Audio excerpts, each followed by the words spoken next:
حضرات ایک مرتبہ سورہ الحمد و 3 بار سورہ اخلاص کی تلاوت فرما کر مرحومہ لطیفہ بنت عباس مندل مرحوم بیوہ جناب یوسف ناصر صاحب والدہ حبیب ناصر اور باقر ناصر کی روح کو ایصال ثواب کر دیں۔ اللہم صلی اللہ بسم اللہ الرحمن الرحیم۔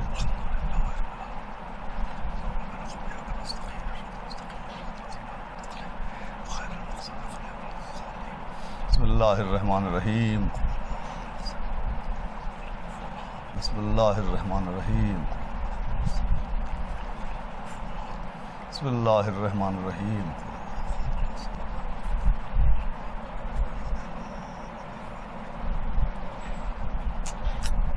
فاتحہ۔ بسم اللہ الرحمن الرحیم۔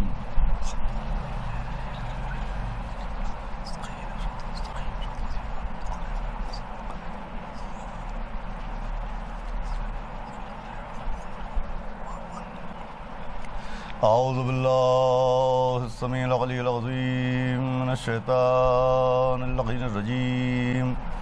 بسم اللہ الرحمن الرحیم۔ الحمدللہ رب العالمین، الصلاۃ والسلام علی سیدنا و نبینا و شفیعنا و طبیب قلوبنا ومولانا مقتدانا بالقاسم محمد، اللہم صلی علی وآلہ الطیبین الطاہرین المعصومین ولعنۃ اللہ علی اعدائہم اجمعین من یومنا ھذا الی یوم الدین۔ اما بعد فقد قال رسول اللہ صلی اللہ علیہ وآلہ وسلم، بسم اللہ الرحمن الرحیم۔ من مات علی حب آل محمد مات شہیدا۔ ایک صلوات پڑھ دے محمد و آل محمد۔ حضرات گرامی، یہ مجلس ایک نہایت مومنہ اور نہایت عزائے سرکار سید الشہداء میں منہمک رہنے والی خاتون، اور ایک ایسی خاتون کہ جس نے اپنی زندگی میں بھی عزائے سرکار سید الشہداء کی بے پناہ خدمت کی، اور دنیا سے جانے کے بعد ایسے فرزند چھوڑ کے گئیں جو مسلسل عزائے سرکار سید الشہداء کی خدمت میں منہمک ہیں۔ ان کے ایصال ثواب کی مجلس ہے، لہٰذا اسی مناسبت سے آپ کے سامنے گفتگو کرنے کے لیے میں نے سرکار رسالت مآب جناب احمد مجتبیٰ حضرت محمد مصطفیٰ صلی اللہ علیہ وآلہ وسلم کی جس حدیث کو تلاوت کیا، اس میں پیغمبر نے ارشاد فرمایا کہ وہ شخص جو آل محمد علیہ السلام کی محبت میں مر جاتا ہے تو اس کی موت شہادت کی موت ہوتی ہے۔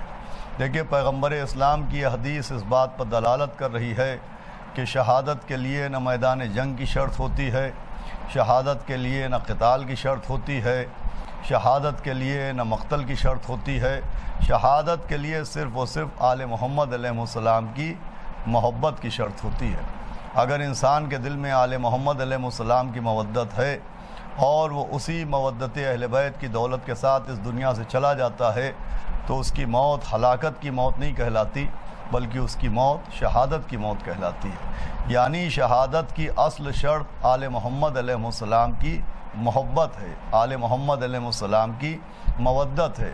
بغیر آل محمد علیہ السلام کی محبت و مودت کے کسی کو شرف شہادت حاصل نہیں ہو سکتا۔ اب عزیزوں، جیسے شہادت کے لیے آل محمد علیہ السلام کی محبت ضروری ہے، ویسے ہی محبت کے لیے آل محمد علیہ السلام کی معرفت ضروری ہے۔ معرفت کا مطلب اور معرفت کا معنی ایک یہ بھی ہے کہ ہر محب اہل بیت کم سے کم آل محمد علیہ السلام کی محبت و مودت کے ساتھ اس بات کا عرفان بھی رکھتا ہو کہ اہل بیت اطہار سے محبت کیوں کرنا چاہیے، آل محمد علیہ السلام سے مودت کیوں کرنا چاہیے۔ یعنی عرفان محبت بھی ضروری ہے، عرفان مودت بھی ضروری ہے کہ ان کی محبت اور ان کی مودت کو قرآن نے کیوں واجب قرار دیا۔ کیوں کوئی بھی عمل بغیر آل محمد علیہ السلام کی مودت کے بارگاہ خدا میں قبول نہیں کیا جائے گا۔ یہ بہت ضروری مرحلہ ہے، اس لیے بھی ضروری ہے کہ ملت مسلمہ میں ایک مسلمان بھی اہل بیت کی محبت کا انکار نہیں کرتا ہے، لیکن وہ افراد جو غیر شیعہ ہیں اور وہ بھی آل محمد کی مودت و محبت کا دعویٰ کرتے ہیں، جب آپ ان سے پوچھئے کہ اہل بیت سے تم محبت کیوں کرتے ہو، تو وہ محبت کا سبب رشتوں کو قرار دیتے ہیں۔ یعنی ان کے یہاں نظریہ یہ ہے کہ مولا علی سے محبت اس لیے کرنا چاہیے کہ وہ نبی کے داماد ہیں، بی بی سیدہ سے محبت اس لیے کرنا چاہیے کہ وہ نبی کی بیٹی ہیں، مولا حسن و مولا حسین سے محبت اس لیے کرنا چاہیے کہ وہ نبی کے نواسے ہیں۔ یعنی محبت وہاں بھی ہے، لیکن ان کے یہاں محبت و مودت کا سبب رشتوں کو قرار دیا جاتا ہے۔ ہم میں اور ان میں فرق ہے، وہ فرق اقرار و عرفان کا فرق ہے، اور اقرار و عرفان کا فرق یہ ہے کہ وہاں محبت کی بنیاد رشتوں کو قرار دیا گیا، ہمارے یہاں محبت کی بنیاد عہدوں کو قرار دیا۔ اس کا مطلب یہ کہ جہاں محبت کے پیچھے رشتے ہوتے ہیں وہاں اقرار ہوتا ہے، اور جہاں محبت کا سبب عہدے ہوتے ہیں وہاں عرفان ہوتا ہے۔ صلوات پڑھیں محمد و آل محمد۔ ہم اہل بیت اطہار سے جو مودت اور جو محبت رکھتے ہیں وہ ان کے عہدوں کی وجہ سے رکھتے ہیں۔ دیکھیے رشتہ بھی مانتے ہیں، اہل بیت اطہار کو، اہل بیت نبوت کو پیغمبر کا رشتہ دار بھی مانتے ہیں، لیکن رشتہ دار بھی مانتے ہیں، رشتہ دار ہی نہیں مانتے۔ ہم یہ نہیں مانتے کہ ان کی محبت صرف و صرف رشتوں کی بنیاد پر ہے، اس لیے کہ اگر رشتوں کی وجہ سے اہل بیت کی محبت واجب ہوتی تو صرف 5 کی محبت واجب نہ ہوتی، اس لیے کہ پیغمبر اسلام کا پورا ایک خانوادہ تھا، پورا ایک گھرانہ تھا، پوری ایک فیملی تھی، نہ جانے کتنے رشتہ دار پیغمبر کے موجود تھے۔ مولا علی نبی کے چچا زاد بھائی ہیں تو صرف مولا علی ہی نبی کے چچا زاد بھائی نہیں ہیں، جناب عبداللہ ابن عباس بھی مولا علی کی ہی طرح پیغمبر کے چچا زاد بھائی ہیں۔ تو اگر چچا زاد بھائی ہونے کی وجہ سے مولا علی کی مودت واجب ہوئی تو عبداللہ ابن عباس کی مودت واجب کیوں نہیں ہوئی؟ دیکھیں جو رشتہ مولا علی کا ہے پیغمبر اسلام سے، بالکل وہی سیم، وہی ریلیشن، وہی رشتہ عبداللہ ابن عباس کا ہے۔ تو اگر صرف بھائی ہونے کی وجہ سے محبت واجب ہوئی ہوتی تو جس طرح سے مولا علی کی مودت واجب ہے ویسے ہی عبداللہ ابن عباس کی محبت بھی واجب ہوئی ہوتی۔ عزیزوں بنیاد رشتہ نہیں ہے، بنیاد عہدہ ہے۔ جناب سیدہ سلام اللہ علیہا سے جو ہم مودت کرتے ہیں تو ان کو نبی کی بیٹی بھی مانتے ہیں، لیکن بیٹی ہی نہیں مانتے۔ بھئی اگر خالی جناب سیدہ کے اوپر گفتگو کی جائے، اور اس وقت انہی پر گفتگو کرنا مناسب بھی ہے اور سب سے بہتر بھی ہے، اس لیے کہ انہی کی ایک چاہنے والی، انہی کے لال کی ایک عزادار کے ایصال ثواب کی مجلس ہے۔ جناب سیدہ کی مودت کا سبب بھی صرف رشتہ نہیں ہے، عہدہ ہے، اور اس کی دلیل یہ ہے کہ اگر نگاہ معرفت سے دیکھیے، اگر نظر عرفان سے دیکھیے تو جناب سیدہ رشتے کی وجہ سے محترم نہیں ہیں، بلکہ رشتے جناب سیدہ کی وجہ سے محترم ہیں۔ جناب سیدہ اس بی بی کا نام ہے کہ جو رشتوں کی وجہ سے قابل مودت نہیں ہے، وہ عہدوں کی وجہ سے قابل محبت ہیں۔ بھئی رشتے ان کی وجہ سے محترم ہیں، وہ رشتوں کی وجہ سے محترم نہیں ہیں۔ آپ دلیل پوچھئے تو دلیل حدیث قصہ ہے۔ جب ہم حدیث قصہ پڑھتے ہیں تو حدیث قصہ میں دلیل موجود ہے۔ اب حدیث قصہ کسے کہتے ہیں؟ تو عربی زبان میں قصہ چادر کو کہتے ہیں، اور حدیث گفتگو کو کہتے ہیں۔ لیکن عزیزان گرامی شریعت کی لینگویج اور ہے اور ہماری آپ کی لینگویج اور ہے۔ ہم آپ شریعت کی لینگویج کو سمجھنے کی کوشش کریں تو عربی زبان میں حدیث گفتگو کو کہتے ہیں، لیکن ہر ایک کی گفتگو حدیث نہیں کہلاتی۔ جیسے عربی زبان میں نبی کا مطلب ہوتا ہے خبر دینے والا، لیکن ہر خبر دینے والا نبی نہیں کہلاتا، ہر خبر دینے والا نبی نہیں کہلاتا۔ عربی زبان میں حج کا مطلب ہوتا ہے ارادہ، لیکن ہر جگہ کا ارادہ حج نہیں کہلاتا۔ تو جیسے ہر خبر دینے والا نبی نہیں کہلاتا، ہر جگہ کا ارادہ حج نہیں کہلاتا، ویسے ہی ہر ایک کی گفتگو حدیث نہیں کہلاتی ہے۔ بھئی حدیث کا مطلب گفتگو ہے، حدیث کا مطلب بات چیت ہے، لیکن ہر ایک کی گفتگو، ہر ایک کا بولنا، ہر ایک کا کلام حدیث نہیں کہلاتا ہے۔ ہمارے یہاں حدیث کی 3 قسمیں ہیں، جس میں سے ایک قول معصوم حدیث کہلاتا ہے، فعل معصوم حدیث کہلاتا ہے، تقریر معصوم حدیث کہلاتی ہے۔ حدیث کی یہ 3 قسمیں ہیں، قول معصوم ہو تو حدیث ہے، فعل معصوم ہو تو حدیث ہے، تقریر معصوم ہو تو یہ حدیث ہے۔ معصوم کچھ کہے تو وہ حدیث کہلاتا ہے، یا معصوم کا فعل ہو تو وہ حدیث کہلاتا ہے۔ اور تقریر معصوم کا مطلب یہ ہے کہ معصوم کی موجودگی میں، معصوم کے حضور میں کوئی عمل کیا جائے اور معصوم اس پر خاموش رہے، یعنی خاموشی کے ذریعے اپنی رضا کی مہر ثبت کر دے، تو اس کو بھی عزیزان گرامی حدیث کہتے ہیں، اس کو بھی حدیث کہتے ہیں۔ تو حدیث کی 3 قسمیں ہیں، ایک قول معصوم ہے، ایک فعل معصوم ہے، ایک تقریر معصوم ہے۔ اب حدیثوں سے کتابوں کا دامن بھرا ہوا ہے، یہ حدیث غدیر ہے، یہ حدیث ثقلین ہے، یہ حدیث مشابہت ہے، یہ حدیث منزلت ہے، یہ حدیث طیر ہے، یہ حدیث مباہلہ ہے، نہ جانے کتنی احادیث دامن کتب میں بھری ہوئی ہیں۔ میرا سوال یہاں کے اوپر یہ ہے کہ بھئی قرآن کے نازل ہونے کے بعد، 114 سوروں کے آ جانے کے بعد حدیثوں کی ضرورت کیا تھی؟ دیکھیے، قرآن کا مطلب ہے قال اللہ، وہ حدیث کا مطلب ہے قال رسول اللہ۔ تو جب قال اللہ موجود ہے تو قال رسول اللہ کی کیا ضرورت ہے؟ جب اللہ کا کلام موجود ہے تو نبی کے کلام کی کیا ضرورت ہے؟ بھئی آیتوں کے ہوتے ہوئے حدیثوں کی ضرورت ہی کیا ہے؟ اتنی احادیث پیغمبر کی زبان مبارک سے کیوں جاری ہوئیں؟ جس زبان سے قرآن جاری ہو چکا، آیتیں جاری ہو چکی، تو اب پیغمبر اسلام کو حدیثیں سنانے کی ضرورت کیا تھی؟ تو آواز آئے گی کہ بھئی آیتوں کے ہوتے ہوئے حدیثوں کی وہی ضرورت ہے جو اللہ کے ہوتے ہوئے معصوموں کی ضرورت ہے، جو اللہ کے ہوتے ہوئے نبیوں کی ضرورت ہے، جو اللہ کے ہوتے ہوئے رسولوں کی ضرورت ہے، جو اللہ کے ہوتے ہوئے اماموں کی ضرورت ہے۔ بھئی آیتوں کے ہوتے ہوئے حدیثوں کی وہی اہمیت ہے جو اللہ کے ہوتے ہوئے معصوموں کی ضرورت ہے۔ بھئی جیسے بغیر معصوم کے ہم وحدت تک نہیں پہنچ سکتے، ویسے ہی بغیر حدیث کے ہم آیتوں کو نہیں سمجھ سکتے۔ ایک صلوات پڑھ دے محمد و آل احمد۔ بھئی جیسے بغیر معصوم کے ہمیں عرفان توحید نہیں ہو سکتا، ویسے ہی بغیر احادیث کے ہمیں عرفان قرآن نہیں ہو سکتا۔ اب بہت سے افراد ایسے ہیں کہ جب ہم فضائل بیان کرتے ہیں، مولا علی کے مناقب بیان کرتے ہیں، اہل بیت اطہار کے معجزات بیان کرتے ہیں، تو وہ ضد کرتے ہیں کہ صاحب اہل بیت کے فضائل کو قرآن سے ثابت کیجئے، حالانکہ یہ معرفت نہ ہونے کی دلیل ہے۔ ارے اہل بیت کے فضائل قرآن سے ثابت نہیں ہوں گے، قرآن اہل بیت کے فضائل سے ثابت ہوگا۔ اہل بیت اطہار کے فضائل کے لیے ضد کرنا کہ صاحب یہ قرآن سے ثابت کیجئے، مولا علی نے سورج پلٹایا، قرآن سے ثابت کیجئے، ان کی ڈیوڑی پر ستارہ آیا، قرآن سے ثابت کیجئے، انہوں نے دروازہ اکھاڑا، قرآن سے ثابت کیجئے، انہوں نے مرحب کو پچھاڑا، قرآن سے ثابت کیجئے، وہ کل ایمان ہیں، قرآن سے ثابت کیجئے، وہ مرد میدان ہیں، قرآن سے ثابت کیجئے، انہوں نے مردہ جلایا، قرآن سے ثابت کیجئے۔ بھئی ایک ضد ہوتی ہے کہ صاحب اہل بیت کے فضائل کو قرآن سے ثابت کیجئے، قرآن میں دکھائیے، آیتوں میں دکھائیے۔ تو انشاءاللہ ہم ایک ایک چیز قرآن سے دکھا سکتے ہیں، ہم ایک ایک چیز قرآن سے ثابت کر سکتے ہیں۔ ہم قرآن سے خیبر کا در بھی ثابت کریں گے، اور مرحب کا کٹا ہوا سر بھی ثابت کریں گے، سورج کا پلٹنا بھی ثابت کریں گے، اور ڈیوڑی کے اوپر ستارے کا الٹنا بھی ثابت کریں گے۔ لیکن پہلے آپ ایک زحمت کیجئے کہ آپ قرآن سے نماز کی رکعتیں ثابت کر دیجئے۔ بھئی نماز فجر 2 رکعت پڑھنا چاہیے، قرآن میں کہاں ہے؟ ظہرین 4 ہیں، قرآن میں کہاں ہے؟ مغرب کی نماز 3 رکعت پڑھنا چاہیے، قرآن کی کس آیت میں ہے؟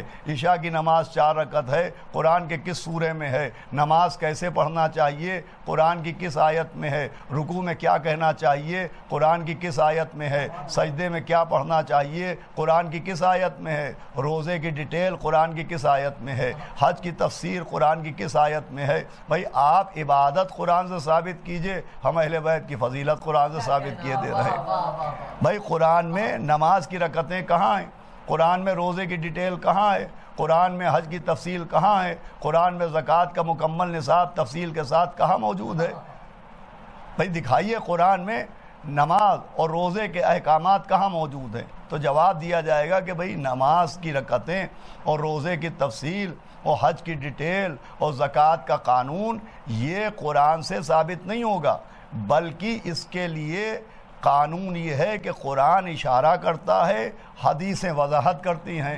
بھائی نماز کے لیے قرآن اشارہ کرے گا، حدیث وضاحت کرے گی، روزے کے لیے قرآن اشارہ کرے گا، حدیث وضاحت کرے گی، حج کے لیے قرآن اشارہ کرے گا، حدیث وضاحت کرے گی۔ تو جیسے اللہ کی عبادت کے لیے قرآن اشارہ کرے گا، حدیثیں وضاحت کریں گی، ویسے ہی اہل بیت کے فضائل کے لیے بھی قرآن اشارہ کرے گا، حدیثیں وضاحت کریں گی۔ ایک صلوات پڑھیں محمد و آل محمد۔ بھئی بڑی سامنے کی بات ہے، جیسے بغیر معصوم کے اللہ کو نہیں سمجھا جا سکتا، ویسے ہی بغیر حدیث کے قرآن کو نہیں سمجھا جا سکتا ہے۔ تو میں عرض کر رہا تھا حدیث قصہ، بات یہ ہے کہ جناب سیدہ رشتوں کی وجہ سے محترم نہیں، رشتے جناب سیدہ کی وجہ سے محترم ہیں، اور اس کی دلیل ہے حدیث قصہ۔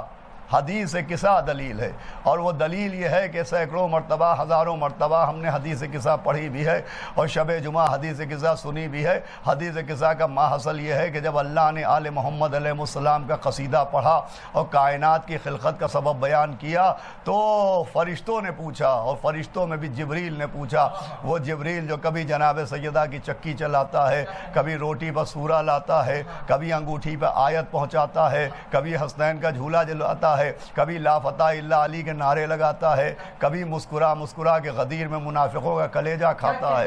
اس نے پوچھا یا رب و من تحت القصا، چادر کے نیچے کون ہے؟ آواز ہے ہم اہل بیت النبوہ و معدن الرسالہ، یہ اہل بیت نبوت ہیں، یہ رسالت کی معدن ہیں۔ اور پھر آواز دی ہم فاطمہ و ابوہا و بالوہا و بنوہا، یہ فاطمہ ہیں، ان کے بابا ہیں، ان کے شوہر ہیں، ان کے بیٹے ہیں۔ دیکھیے فاطمہ کے بابا یہ پہلا رشتہ، فاطمہ کے شوہر یہ دوسرا رشتہ، فاطمہ کے بیٹے یہ تیسرا رشتہ۔ بھئی یہیں تک تو بات لانا تھی۔ جناب سیدہ رشتوں کی وجہ سے محترم ہیں، یہ رشتے جناب سیدہ کی وجہ سے محترم ہیں۔ سمجھایا جا رہا ہے پہلا رشتہ فاطمہ کے بابا، دوسرا رشتہ فاطمہ کے شوہر، تیسرا رشتہ فاطمہ کے بیٹے۔ حدیث قصہ سمجھا رہی آؤ، اگر آنکھوں میں طہارت ہے تو آیے تطہیر کا چشمہ چڑھاؤ، اور حدیث قصہ کے ذریعے سمجھ جاؤ کہ سیدہ رشتوں کی وجہ سے محترم نہیں ہے، رشتے سیدہ کی وجہ سے محترم۔ ہم فاطمہ و ابوہا و بالوہا و بنوہا، فاطمہ کے بابا، فاطمہ کے شوہر، فاطمہ کے بیٹے۔ ہزاروں مرتبہ اس بات کے اوپر، اس فقرے کے اوپر گفتگو کو لوگوں نے سماعت کیا ہے، لیکن ایک الگ کی بات عرض کرنا چاہتا ہوں کہ تعارف کیا ہوا کہ فاطمہ کے بابا، فاطمہ کے شوہر، فاطمہ کے بیٹے۔ بھئی تعارف کا طریقہ یہی ہوتا ہے۔ ہم نے پوچھا کہ قرآن کیا ہے، تعارف ہوا اللہ کی کتاب۔ ہم نے پوچھا کعبہ کیا ہے، تعارف ہوا اللہ کا گھر۔ ہم نے کہا صفا و مروہ کیا ہیں، تعارف ہوا اللہ کی نشانیاں۔ بھئی یہ تعارف ہوتا ہے، قرآن اللہ کا کلام، کعبہ اللہ کا گھر، صفا و مروہ اللہ کی نشانیاں۔ تو جب بھی تعارف ہوتا ہے دین کے معاملات میں تو اللہ کے ذریعے ہوتا ہے، اللہ کا خلیفہ، اللہ کا نبی، اللہ کا رسول، اللہ کی نشانی، اللہ کا ناقہ، اللہ کا گھر۔ ذریعہ تعارف اللہ بنایا جاتا ہے۔ اللہ اللہ وہی تو شان ہے۔ فاطمہ کے بابا، فاطمہ کے شوہر، فاطمہ کے بیٹے۔ بھائی تعارف ہو رہا ہے اللہ کی کتاب، اللہ کا گھر، اللہ کی نشانیاں۔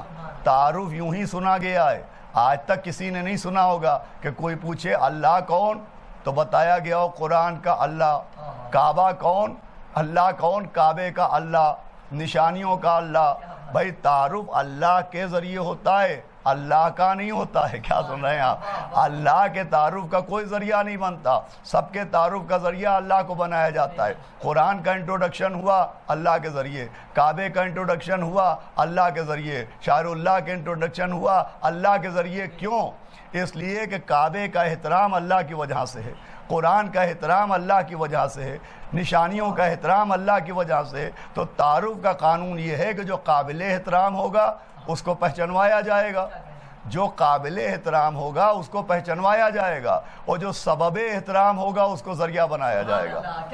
بھائی قرآن قابل احترام ہے، کعبہ قابل احترام ہے، صفا و مروہ قابل احترام ہیں، ان کو پہچنوایا گیا۔ وہ اللہ سبب احترام ہے، لہذا اللہ کو تعارف کا ذریعہ بنایا جاتا ہے۔ بھئی یہی معاملہ ہے فاطمہ کے بابا، فاطمہ کے شوہر، فاطمہ کے بیٹے۔ سمجھایا گیا نبی قابل احترام ہیں، مولا علی قابل احترام ہیں، ہیں، حسنین قابل احترام ہیں، اور سیدہ سبب احترام ہیں۔ صلوات بھیجے محمد و آل محمد۔ جناب معصومہ عالم سبب احترام ہیں، رشتے ان کی وجہ سے ہیں، یہ رشتوں کے صدقے میں نہیں ہیں، رشتے ان کی وجہ سے محترم ہیں۔ اللہ اکبر۔ کون اہل بیت؟ یہ نہیں کہا گیا کہ نبی کی بیٹی، نبی کے داماد، نبی کے نواسے، فاطمہ کے بابا اہل بیت، فاطمہ کے شوہر اہل بیت، فاطمہ کے بیٹے اہل بیت۔ سمجھایا گیا اہل بیت ہونے کا سبب جناب سیدہ ہیں۔ اہل بیت کون ہوگا؟ جو فاطمہ کے بابا ہوں گے وہ اہل بیت، جو فاطمہ کے شوہر ہوں گے وہ اہل بیت، جو فاطمہ کے بیٹے ہوں گے۔ اللہ اکبر۔ دیکھیے یہ حدیث قصہ کہاں تک پہنچا رہی ہے، حدیث قصہ کس کی معرفت کی معراج تک لے جا رہی ہے، حدیث قصہ کس کے عرفان کو سمجھا رہی ہے کہ کون اہل بیت؟ جو فاطمہ کا بابا ہوگا وہ اہل بیت، جو فاطمہ کا شوہر ہوگا وہ اہل بیت، جو فاطمہ کا بیٹا ہوگا وہ اہل بیت، جو فاطمہ کا بیٹا ہوگا وہ اہل بیت، جو فاطمہ کا بیٹا ہوگا وہ اہل بیت۔ تو جسے تاریخ کہے یہ فاطمہ کے بیٹے وہ بھی اہل بیت، جسے بی بی فاطمہ کہہ دیں عباس میرا بیٹا۔ بھئی جو بی بی سیدہ نے جناب عباس کو اپنا بیٹا کہا تو بیٹا نہیں کہا ہے، بیٹا کہہ کے شامل آئے تطہیر کیا ہے، بیٹا کہہ کے شامل چادر تطہیر کیا ہے کہ یہ اہل بیت ہیں۔ جناب عباس بھی شامل اہل بیت ہیں، کوئی شک نہ کرے کہ مولا عباس شامل اہل بیت کیسے؟ ارے مولا عباس تو مولا عباس ہیں۔ فارس کی وادیوں سے ایک عارف جناب امیر چلا، ہاتھ میں معرفت کا عصا تھا، چلتے چلتے مولا علی کے قدموں میں بیٹھ گیا، آواز آئی منا اہل البیت۔ ہم نے وہیں سے سمجھا کہ جب مولا علی کے قدموں کے آنگن میں بیٹھنے والا منا اہل البیت ہے تو مولا علی کی گود کے گلشن میں کھیلنے والا۔ صلوات بھیجے محمد و آل محمد۔ سنیں اذان گرامی، گفتگو آخر ہے کہ جناب سیدہ رشتوں کی وجہ سے محترم نہیں ہیں، رشتے جناب سیدہ کی وجہ سے محترم۔ جو جناب سیدہ سے منسوب ہو جائے وہ قابل احترام ہو جاتا ہے۔ مولا علی اور جناب رسول خدا و مولا حسن و مولا حسین وہ تو اللہ کا نور ہیں، وہ تو اللہ کی قدرت کا اور اللہ کے صفات کا مظہر ہیں۔ تاریخ نے دیکھا کہ حبش سے ایک بی بی چلی اور در سیدہ پر رکی اور ایک رشتہ قائم ہوا خدمت کا، اور وہ کہلائی کنیز سیدہ۔ بھائی بی بی فضہ ایک مرحومہ کے سارے ثواب کی مجلس سے اللہ ان کے درجات کو بلند کرے، ان کے بیٹوں بیٹیوں کو صبر عطا فرمائے۔ جناب سیدہ کی کنیز فضہ۔ دیکھیے رشتے دو طرح کے ہوتے ہیں، ایک حسب کا رشتہ، نسب کا رشتہ، وہ ایک ہوتا ہے خدمت کا رشتہ۔ یہ جو غلامی اور کنیزی کا رشتہ ہے یہ خدمت کا رشتہ ہوتا ہے۔ اب جناب سیدہ سے بی بی فضہ کا ایک رشتہ بنا کنیز سیدہ، سیدہ کی کنیز، لہجہ ملتا ہوا نظر آیا، سیدہ کے بابا، سیدہ کا شوہر، سیدہ کے بیٹے۔ فضہ کون ہے؟ سیدہ کی کنیز، جناب سیدہ کی کنیز۔ اب دیکھیں رشتہ جناب سیدہ سے ہوا، تب رشتے کی وجہ سے فضہ اتنی محترم ہو گئیں کہ زبان نہیں رہی، رحل قرآن بن گئی۔ جناب فضہ کی زبان نہیں رہی، رحل قرآن بن گئی۔ تاریخ گواہ ہے کہ 20 سال تک بی بی فضہ نے جب گفتگو کی تو قرآن کے لہجے میں کی۔ کوئی سوال کرے اپنی زبان میں سوال کرے، اپنے انداز میں سوال کرے، اپنے لہجے میں سوال کرے، جناب فضہ اسے قرآن کے لہجے میں جواب دیتی تھی۔ جناب سیدہ کی کنیز بی بی فضہ آیت کے لہجے میں جواب دیتی تھی۔ چنانچہ یہ واقعہ تاریخ کی کتابوں میں موجود ہے کہ ایک شخص کہتا ہے کہ میں حج کرنے جا رہا تھا، میں نے دیکھا کہ ایک ضعیف سی بی بی یک و تنہا صحرا میں چلی جا رہی ہے۔ وہ شخص کہتا ہے کہ میں نے آگے بڑھ کے خوف محسوس کیا تو میں نے آگے بڑھ کے اس سے پوچھا کہ بی بی آپ کون ہیں اور اس صحرا میں اکیلی کیوں جا رہی ہیں؟ اس کا کہنا ہے میں نے اپنے لہجے میں پوچھا، میں نے اپنی زبان میں پوچھا، لیکن اس بی بی نے قرآن کی آیت سنائی کہ پہلے سلام کرو پھر کلام کرنا۔ کہ میں نے پوچھا کہاں جا رہی ہو؟ اس نے حج کی آیت سنائی۔ میں نے پوچھا اکیلی کیوں ہو؟ اس نے قافلے کی آیت سنائی۔ وہ شخص کہتا ہے میں نے پوچھا جناتوں میں ہو یا انسانوں میں ہو؟ تو اس نے بنی آدم والی آیت سنائی۔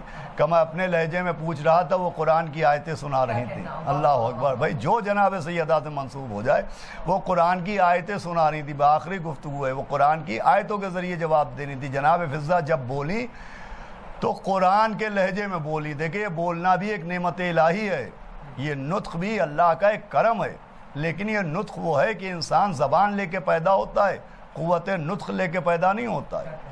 دہن کے اندر زبان ہوتی ہے مگر زبان میں قوت گویائی نہیں ہوتی ہے۔ توجہ فرما رہے ہیں، انسان جب دنیا میں آتا ہے تو اس کے دہن کے مکان میں زبان ہوتی ہے مگر زبان میں قوت گویائی نہیں ہوتی ہے۔ انسان دنیا میں روتا ہوا آتا ہے، بولتا ہوا نہیں آتا ہے۔ دو طاقتیں انسان کو دی جاتی ہیں جن کا ذکر سورہ دہر میں ہو رہا ہے کہ بسم اللہ الرحمن الرحیم، انا خلقنا الانسان من نطفۃ، کون انسان؟ جو نطفے سے خلق ہوا، انا خلقنا الانسان من نطفۃ، کہ ہم نے اس انسان کو نطفے سے خلق کیا ہے تاکہ اس کا امتحان لیا جائے۔ اب یہ انسان جو نطفے سے خلق ہوا ہے تو اس انسان کو کیا دے کے اللہ نے بھیجا، اس کا بھی ذکر ہو رہا ہے کہ فَجَعَلْنَاهُ سَمِيعًا بَصِيرًا، کہ ہم نے اس انسان کو سمیع بنایا ہے اور ہم نے اس انسان کو بصیر بنایا ہے۔ یعنی دو طاقتیں اللہ نے دی، سمیع کا مطلب سننے والا اور بصیر کا مطلب دیکھنے والا۔ جب انسان پیدا ہوتا ہے تو دیکھتا ہوا پیدا ہوتا ہے، سنتا ہوا پیدا ہوتا ہے، لیکن انسان بولتا ہوا پیدا نہیں ہوتا ہے۔ بھائی یہ بولنے کی طاقت وہاں سے لے کے نہیں آتا ہے، یہاں جب آتا ہے تو دو طاقتیں لے کے آتا ہے، ایک سننے کی طاقت لے کے آتا ہے، ایک دیکھنے کی طاقت لے کے آتا ہے، بولنے کی طاقت لے کے نہیں آتا۔ یہ کون سا انسان ہے جو نطفے سے پیدا ہوا ہے؟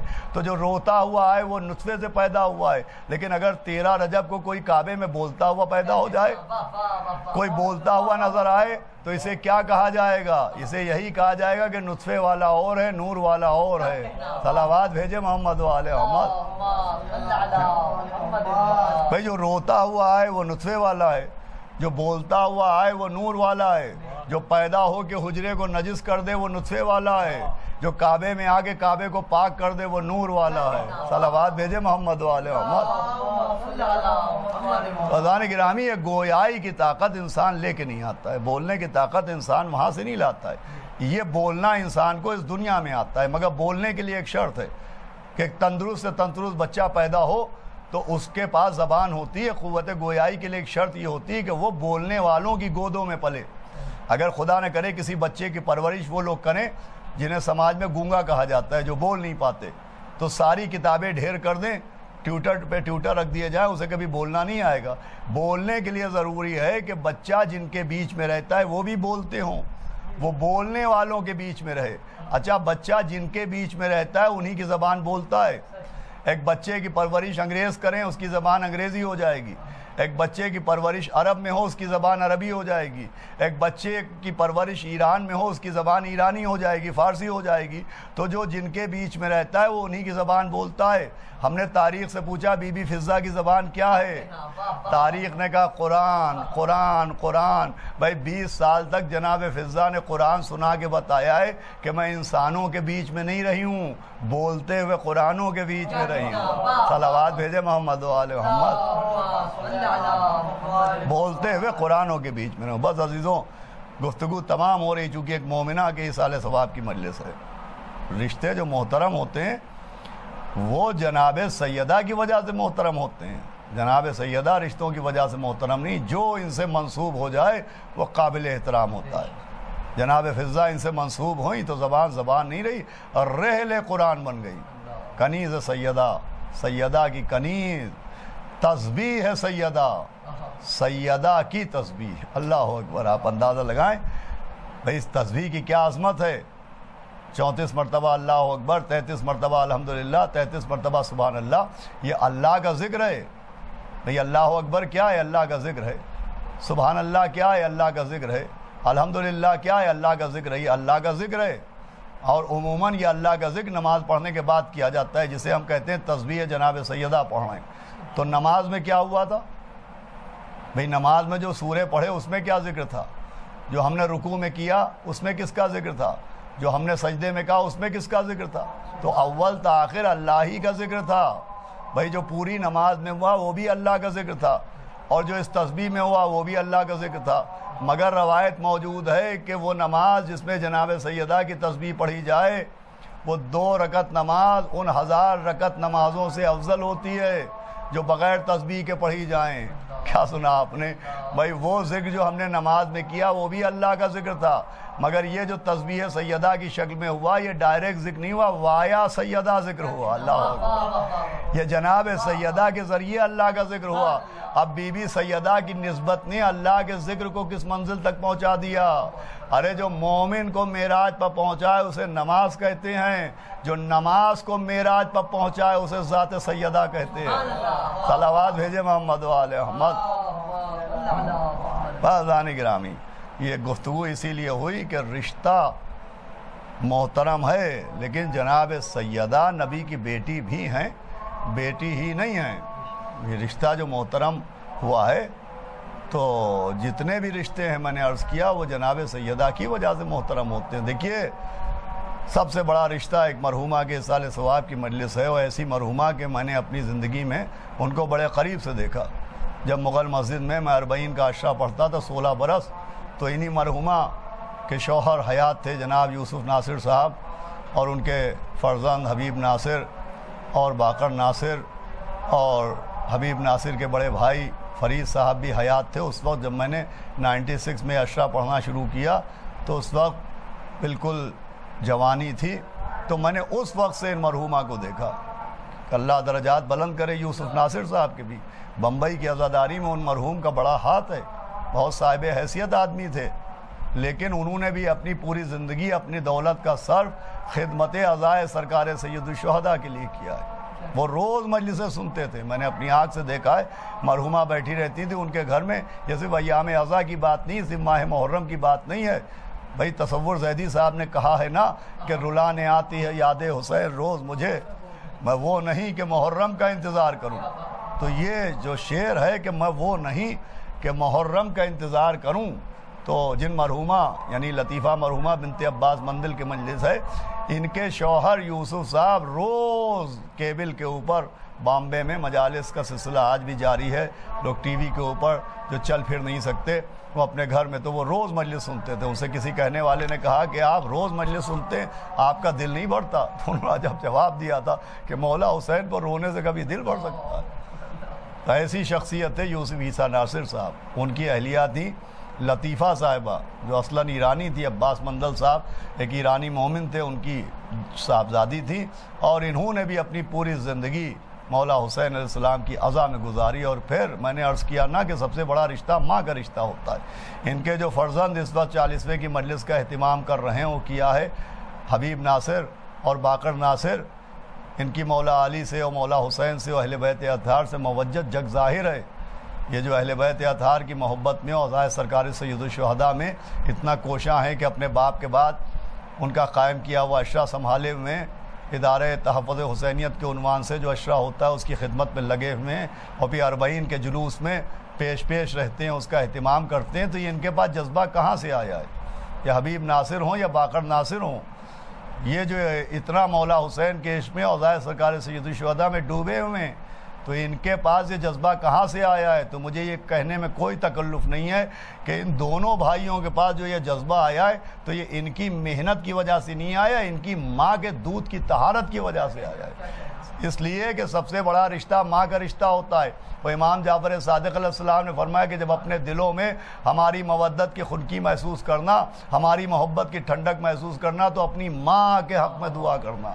بھئی یہ جو حبیب ناصر اور باقر ناصر اور ان کی عزاداری اور ان کا خود خون کا ماتم کرنا اور خون کا پرسہ دینا اور عزاداری کے لیے اہتمام کرنا، یہ جو سب کر رہے ہیں، یہ جو ان کے بدن سے خون بہتا ہے، یہ جو عزائے سرکار سید الشہداء میں منہمک رہتے ہیں، یہ جو 40 کے عشرے کا انتظام کرتے ہیں، یہ جو 40 کے جلوس کا اہتمام کرتے ہیں، جو عزاداروں کی خدمت کرتے ہیں، یہ سارا کریڈٹ ان کی ماں کو جاتا ہے۔ بڑی نیک خاتون تھیں اور بڑی مہمان نواز تھیں۔ دیکھیے بامبے میں عام چلن یہ ہے کہ چونکہ وہاں مکانات چھوٹے ہیں لہٰذا مہمانوں کو مسافر خانوں میں ٹھہرایا جاتا ہے اور زیادہ تر کھانے کا انتظام بھی باہر ہوتا ہے، لیکن یہ مرحومہ 16 برس میں نے وہاں عشرہ پڑھا ہے، بہت زور دے کے کہتی تھی کہ کھانا ہمارے گھر ہی میں کھانا۔ وہ اپنے ہاتھ سے مرحومہ کھانے کا اہتمام کرتی تھی، اور صرف اپنے گھر کے ذاکر کا نہیں کہ ان کے عشرے کا ذاکر آیا ہے، نہ جانے کتنے ذاکرین وہاں عشرہ پڑھتے تھے۔ 40 کے زمانے میں آج بھی ہمارے بھائی مولانا غلام حسین صدف جون پوری صاحب وہاں اشرا پڑھتے ہیں، مولانا حسن ظہیر صاحب سے بھی ان کے خاص مراسم تھے، اور نہ جانے کتنے ذاکرین و خطبہ وہ سب کو چاہتی تھی کہ گھر ہی میں کھانا کھائیں اور اپنے ہاتھ سے کھانا پکا کے کھلائیں۔ نہایت مومنہ، نہایت شفیقہ، اسی لیے عزادار بیٹے ملے جو آج بھی عزائے حسین کی خدمت کر رہے ہیں۔ اور بیٹوں کے لیے میں پھر عرض کروں گا کہ آپ اپنی ماں کے لیے جتنی مجلسیں کریں کم ہیں، جتنا ہی سال ثواب کریں کم ہیں، اس لیے کہ آج جو آپ کو عزادار کی صورت میں پہچانا جاتا ہے یہ آپ کی ماں کی وجہ سے پہچانا جاتا ہے، یہ سارا کریڈٹ ماں کو جاتا ہے۔ یہ ہائے حسینہ کی صدائیں، یہ آنکھوں کے آنسو، یہ سینے پر نشان ماتم، یہ سر سے بہتا ہوا لہو، یہ جسم سے جاری مولا حسین کے غم میں خون، یہ سب ماں کو کریڈٹ جاتا ہے۔ اور ہماری ماؤں کو یہ جو ملا ہے یہ کربلا کی ماؤں کا صدقہ ہے۔ بس عزیزوں، ایسی مائیں آسمان کی آنکھوں نے نہیں دیکھی ہیں۔ ایک بہت معتبر روایت ہے، اس وقت تفصیل نہیں بیان کروں گا، جب موقع ملا تو تفصیل بیان ہوگی، کہ بڑی معتبر روایت ہے کہ کربلا میں 9 مائیں ایسی تھیں، 9، 8 اور 1 9 مائیں ایسی تھیں کہ جب ان کے بچے ذبح ہو رہے تھے تو درِ خیمہ پکڑی ہوئی دیکھ رہی تھی۔ اللہ، 9 مائیں۔ بھائی ماں کا دل کیا ہوتا ہے؟ سب سے نازک ماں کا دل ہوتا ہے۔ بچہ گھر میں دوڑتا ہوا آیا، ماں نے دیکھا کہ بچہ رو رہا ہے، کیا ہوا کہ پیر سے خون جاری ہے، انگوٹھے میں چوٹ آ گئی، ماں کا دماغ چکرا جاتا ہے۔ یہ کون سی مائیں تھی کہ بچے ذبح ہو رہے ہیں اور وہ درِ خیمہ پر کھڑی ہو کے دیکھ رہی ہیں اور پھر رو نہیں رہی ہیں، شکر ادا کر رہی ہیں کہ پالنے والے تیرا شکر ہے کہ ہمارا بچہ حسین ابن علی پر قربان ہو گیا۔ اللہ اکبر، کیسی مائیں! دیکھیے بی بی زینب و کلثوم کی بات میں نہیں کرتا، جناب ام رباب و ام لیلہ کا ذکر بھی میں نہیں کرتا، وہ تو شہزادیاں ہیں، وہ تو ملکہ کونین کی بیٹیاں و بہویں ہیں، ان کو کون سمجھ سکے گا اور ان کی معرفت کسے حاصل ہوگی؟ میں آپ کو ایک ایسی ماں کے بارے میں بتاتا ہوں جو 9 مسلمہ تھی، جناب وہب کلبی کی والدہ۔ بھائی 10 محرم سے کتنے دن پہلے یہ امام حسین کے خدمت میں آئے تھے، مہینہ بھر بھی تو نہیں ہوا تھا۔ تاریخ کہتی ہے کہ جب جناب وہب کلبی خون میں ڈوب کے میدان کربلا میں گئے اور زبردست جنگ کی امام حسین کے عشق میں، اور اس کے بعد جنگ کرنے کے بعد ایک مرتبہ اپنے جسم کو ملاحظہ کیا، یہ بڑی معتبر روایت ہے، تو سر سے پاؤں تک خون میں ڈوبے ہوئے تھے۔ تو جناب وہب کلبی کے دل میں خیال آئے کہ چلو اپنی ماں کے پاس چلوں اور اپنی ماں کو دکھاؤں کہ میری ماں دیکھے کہ میں نے مولا حسین کے عشق میں کیسی جنگ کی ہے، میرے کتنے زخم آئے۔ دیکھیے یہ بات مصائب میں ہے مگر قابل غور بات ہے۔ بہت سی باتیں لوگ بڑے آسانی سے عزا امام کے طریقوں پر اور جنہیں رسومات عزا کہا جاتا ہے ان پہ اعتراض کر دیتے ہیں، لیکن ان کو غور کرنا چاہیے، ان کی جہالت کی وجہ سے وہ اعتراض کرتے ہیں۔ ہمارے یہاں جتنے بھی طریقے ہیں یہ کربلا سے آئے ہیں۔ جناب وہب کلبی نے دیکھا کہ سر سے پاؤں تک میں خون میں ڈوبا ہوں، تو ایک دل میں جذبہ یہ جاگا کہ اپنی ماں کے پاس چلوں اور ماں کو دکھاؤں کہ میں نے اپنے مولا کی محبت کا کیسے مظاہرہ کیا۔ دیکھیے یہ جو جناب وہب کلبی کا عمل ہے یہ آج بھی ہمارے گھروں میں جاری ہے۔ اگر سننے والے اپنے حافظے پر زور دیں تو ان کو بھی یاد آئے گا۔ مجھے تو اچھی طرح یاد ہے کہ جب میں بچپن کا دور تھا، اور آج بھی ہمارے بچے بھی یہی کرتے ہیں کہ بچپن میں جب ہم زنجیر کا ماتم کرتے تھے اور قمع کا ماتم کرتے تھے اور ہمارے جسم سے خون جاری ہوتا تھا تو ہم سیدھے دوڑتے ہوئے اپنی ماں کے پاس آتے تھے، اپنی پشت دکھاتے تھے کہ ہماری ماں دیکھ لے کہ ہم نے بھی مولا حسین کے غم میں خون بہایا ہے۔ یہ وہی کربلا کا جذبہ ہے، وہی کربلا کا سلسلہ ہے جو آج تک جاری و ساری ہے۔ وہب کلبی آئے اور آنے کے بعد کہا اماں آپ مجھ سے راضی ہوئیں، تو وہب کلبی کی ماں نے اپنے ہاتھ سے جناب وہب کلبی کی زلفوں کو اپنی مٹھی میں دبایا اور سر کو 2-3 مرتبہ جھٹکا دیا، کہا ابھی میں تم سے راضی نہیں ہوئی ہوں۔ کہا کب راضی ہوئیے گا؟ کہا جب تمہارا سر کٹ کے میرے آقا کے قدموں میں پہنچ جائے گا۔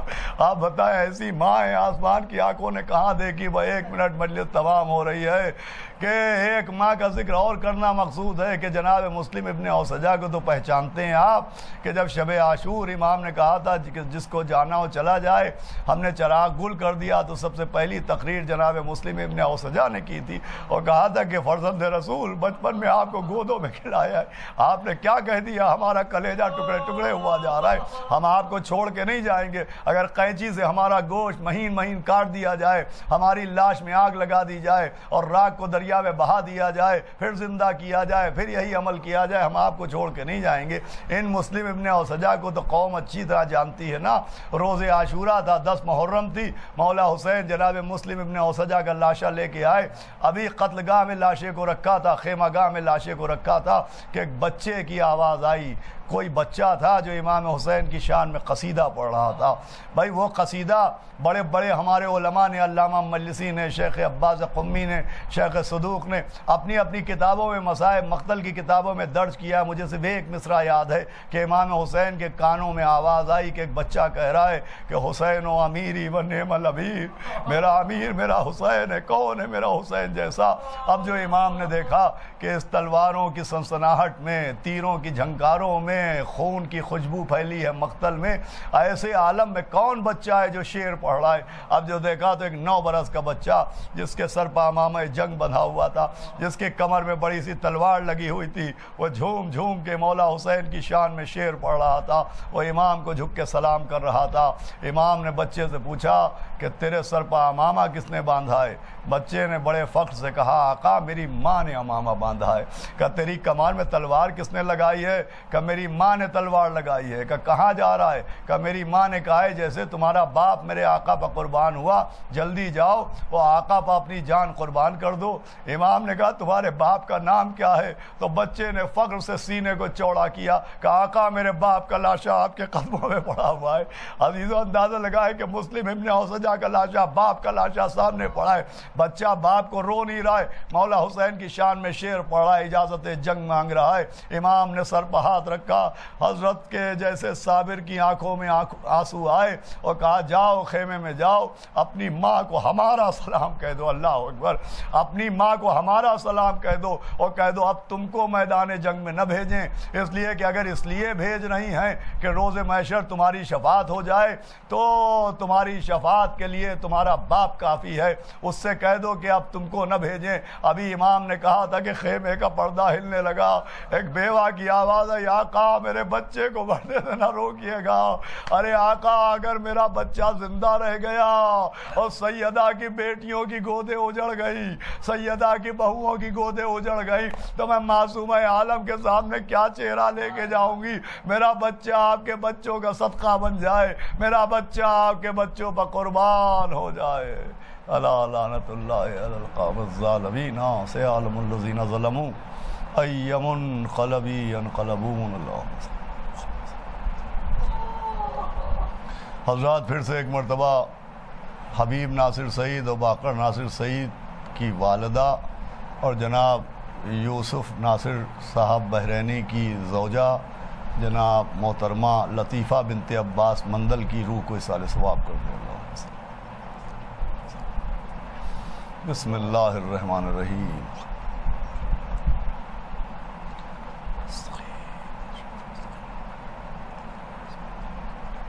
بسم اللہ الرحمن الرحیم۔ رحیم قل اللہ احد۔ بسم اللہ الرحمن